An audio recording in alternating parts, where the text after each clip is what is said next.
Amitabh Dubey ji, Congress party ने शुरुआत में चूंकि एक तरीके से विपक्ष की तरफ से यही बात कही गई, एक टॉन्ट कसा गया कि विदेश मंत्री जाकर कोशिश कर रहे थे कि ट्रंप मिल लें एक बार। लेकिन ये भी तो देखिए ना कि जब ट्रंप बने हैं राष्ट्रपति, उसके बाद दुनिया में केवल चौथे नेता हैं जिनसे उनकी मुलाकात हो रही है। एक भारतीय होने के नाते आज मैं आपसे एक्सपेक्टेशंस भी जानना चाहती हूँ और एक राजनेता होने के नाते आपकी आशंकाएं भी। देखिए, पिछले कई सालों से भारत और यूनाइटेड स्टेट्स के रिश्ते बेहतर होते रहे हैं। चाहे प्राइम मिनिस्टर वाजपेयी हो, डॉक्टर मनमोहन सिंह हो और अब प्रधानमंत्री नरेंद्र मोदी।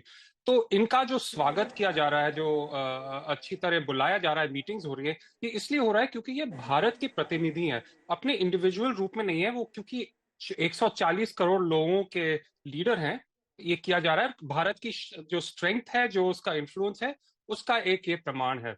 अब काफी चर्चा हुई है टैरिफ्स के बारे में और थोड़ा सा ऑप्टिमिज्म मुझे लग रहा है जो जो कमेंट्स आ रहे हैं लोगों को। लेकिन मैं आपके दर्शकों को याद दिलाना चाहता हूं कि ये थोड़ा चिंता का विषय है, क्योंकि जो जब प्रेसिडेंट ट्रंप पहले राष्ट्रपति बने थे, उन्होंने H1B वीजाज में बाधाएं डाली थी। उन्होंने एल्यूमिनियम स्टील जैसे अभी किया है वैसे टैरिफ्स डाले थे। और वो जो जीएसपी प्रेफरेंशियल ट्रेड सिस्टम है, जिसपे हमारे बहुत बेनिफिट्स थे, चाहे कपड़े का हो, टेक्सटाइल्स के एक्सपोर्ट्स हो, लेदर फुटवेयर के एक्सपोर्ट्स हो, जो लेबर इंटेंसिव हो, जिनसे हमें बहुत फायदा होता है, इन पे काफी प्रभाव पड़ा। तो हमारी ये उम्मीद है कि ऐसे जो कदम हैं, कुछ तो उन्होंने ले लिए हैं, आगे जाके लेंगे नहीं। और प्रधानमंत्री उनके सामने एक जरा फोर्सफुली रखें अपनी बात कि ये करना नहीं चाहिए, और अगर हुआ तो हमारा भी रिस्पॉन्स होगा। तो देखते हैं ट्रेड डील्स कैसे आते हैं। लेकिन एक दूसरी बात है, जो विषय है, भारत के जो अवैध माइग्रेंट्स हैं, उनके साथ जो बर्ताव हुआ है, उनके साथ जो बदसलूकी हुई है, जो हम मानते हैं, उसके लिए भी उनको एक करारा जवाब देना चाहिए। क्योंकि जो हथकड़ियों में उन्होंने प्रेसिडेंट ट्रंप ने मिलिट्री ट्रांसफर में उन्हें भेजे हैं, और हमारे विदेश मंत्री ने बस केवल ये कहना था कि ये तो यूएस के नियम है। कोलंबिया, वेनेजुएला के जो राष्ट्रपति हैं, उन्होंने इसका विरोध किया, उसका समाधान हुआ। तो हमारी एक्सपेक्टेशन है कि मोदी जी भारत के जो की रेपुटेशन को प्रोटेक्ट करेंगे और वो एक करारा मैसेज भेजेंगे, जैसे यूपीए ने देवयानी खोब्रागडे अफेयर में एक करारा मैसेज भेजा था कि ऐसी बदसलूकी नहीं होनी चाहिए, कि प्राइम मिनिस्टर मोदी भी ऐसा मैसेज देंगे। हालांकि ये दोनों केसेस थोड़े से अलग हम कहेंगे। हालांकि हर एक भारतीय चाहेगा कि भारत की, अगर हम बराबरी की साझेदारी की बात करते हैं, तो वो रिश्ता बराबरी का रहे। और ये विदेश मंत्री की तरफ से कहा गया है कि वो ट्रीटमेंट कैसे हो, क्योंकि वो अवैध अप्रवासी हैं, उन्हें वापस आना है।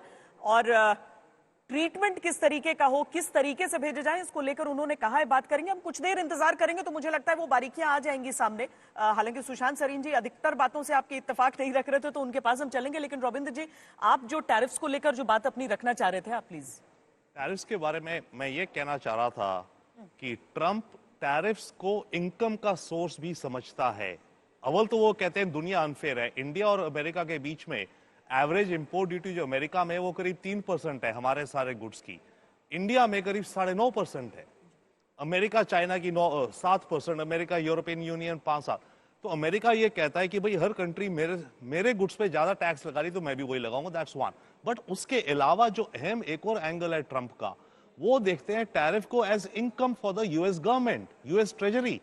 तभी वो कहता है टैरिफ्स हमें इतने हो जाएंगे, बल्कि वहां तो ये भी कहते हैं इतने हम टैरिफ इकट्ठे कर लेंगे कि इनकम टैक्स नहीं लगाना पड़ेगा हमें। ये जो इनका एक स्कूल ऑफ थॉट है, जो स्टीव बैनन एंड अदर्स का, राइट, तो वो उस एक्सट्रीम तक जाते हैं। बट स्पेसिफिकली इंडिया के मामले में मुझे दिखता है यस, हम एडजस्ट करेंगे, तेल ज्यादा खरीदेंगे, इमीडिएट कुछ बड़ी डील्स करेंगे। बट ऑल्सो ये भी हो सकता है कि ये जो टैरिफ्स की इंप्लीमेंटेशन है इंडिया के केस में डिले कर दी जाए। कि भाई ओके, अभी बात हो रही है कि ट्रेड एग्रीमेंट बनेगी शायद, राइट, अगले 6 महीने में टिल फॉल। ट्रंप के टाइम पहले भी बात हुई थी, तो ट्रेड एग्रीमेंट में डिस्कशन होगी। हम कुछ उनके रिटेलिएटरी टैरिफ्स हम भी लगा देंगे उनके छोटे मोटे सामानों पे, विस्की पे, लग्जरी व्हाटएवर एटसेट्रा, वो हमारे कुछ पे लगाएंगे। तो नेट ज्यादा इंपैक्ट नहीं पड़ेगा इकोनॉमिक। और ये भी हो सकता है कि टैरिफ्स को डिले या सस्पेंड कर दिया जाए, क्योंकि कैलकुलेट करा जाएगा इंडिया के साथ एटसेट्रा। क्योंकि इस समय बात यह कि जो नया मैट्रिक्स बन रहा है, मैं बार बार शब्द यूज कर रहा हूं मैट्रिक्स, इस वर्ल्ड मैट्रिक्स जो अंडर कंस्ट्रक्शन है, इसमें भारत और अमेरिका को बहुत अपनी सिनर्जीज और म्यूचुअल बेनिफिट्स दिखते हैं दोनों देशों को। यस, हर देश अपने सेल्फ इंटरेस्ट पे काम करता है, वो अपने हिसाब से, हम भी अपने हिसाब से। और वही है कि बेस्ट इंटरेस्ट कौन निकाल कर लाता है।